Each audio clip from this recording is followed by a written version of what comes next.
I mean, it's interesting because you talk about having a bad baseball tonight. There's so much pressure on reporters, broadcasters, and analysts to be perfect. And I don't think we should compare ourselves to the baseball players, but I do tend to do that because they're failing all the time at the highest level of professionalism. So when you dealt with your first adversities, the first pushbacks, the first failures, how did you react to those, and what keeps you coming back as opposed to running and hiding? Well, the first setbacks were so embarrassing that Mm, I said, I will never allow this to happen again. mm, Like the first time I really got beat on a story, it was humiliating and I lost. And as I told you, it became a competition that I can't lose anymore because I won't be able to sleep at night. I had some major failures early on. I'll tell you a quick story. Larry Parrish was playing for the Rangers in 1984. He missed a game because his wife had a baby. So I have to write in the Ranger notes from the Dallas Morning News that Larry Parrish missed a game because his wife had a baby. He'll be back tomorrow.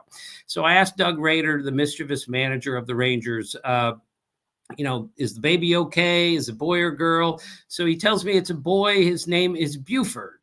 So I know Doug Rader is the mischievous manager. So I push him like 3 times. His name can't be Buford. He goes, I swear to God, his name is Buford. So I put it in the paper that Larry Parrish's wife had a baby and his name is Buford. Well, Larry shows up at the park the next day. He comes up to me and he goes, Kurtj, the boy's name ain't Buford. His name was Joshua. I got his name wrong and it was in the paper. And I went to Doug Rader and I said, how could you do that to me? I asked you, you swore to me. He goes, I didn't think you believed me. I said, oh my God. So the kicker to the whole thing is when Joshua Parrish used to get in trouble as a young kid, like a 7-year-old, he would do something wrong. His parents would say, Buford, no, you're not supposed to do that. So in some bizarre way, I helped in the raising of Joshua Parrish you by sure getting did. his name wrong in the paper. The point of this, Jess, is you have to be right.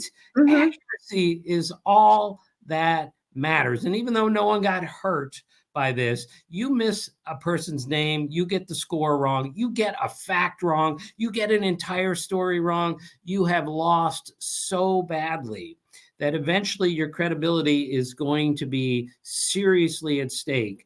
And when you lose your credibility, you're in a lot of trouble.